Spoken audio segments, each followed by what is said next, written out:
dari ayahku. Nak lagi? Nak?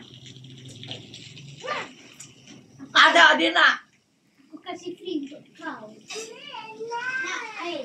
Aku ambil kan. Aku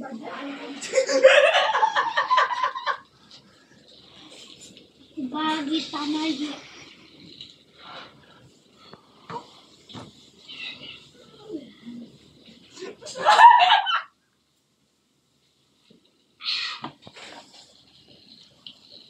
Mancing.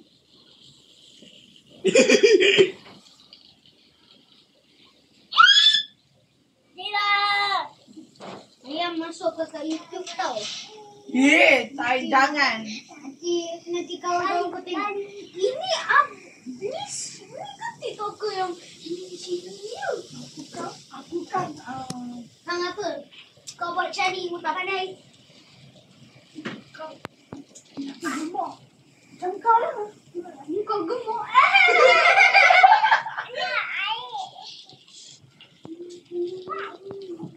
Adik nak air. Bagi. Azal. Dia kau enak. Bagi percuma sangat kan. Aku mana? Jawab. Tak punya abang. Apa tu? Ayah rakam orang makan.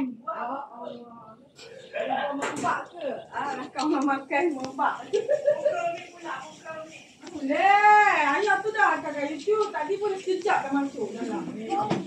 Tadi tak editing ni. Panjang ni.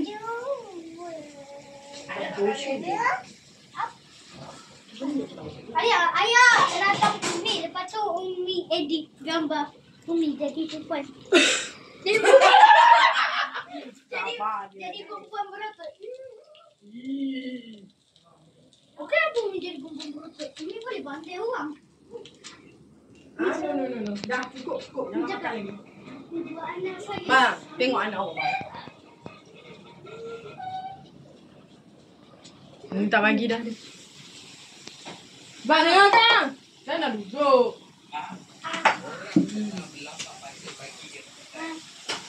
Oh my god.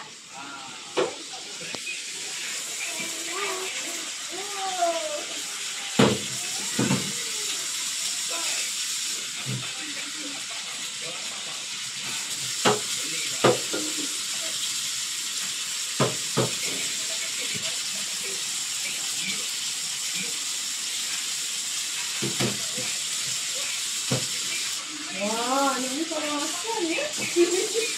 Habis.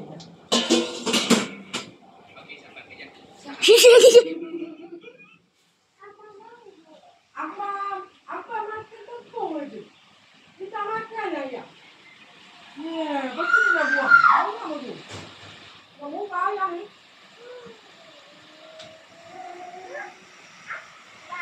Ya, hujan. Hujan mah.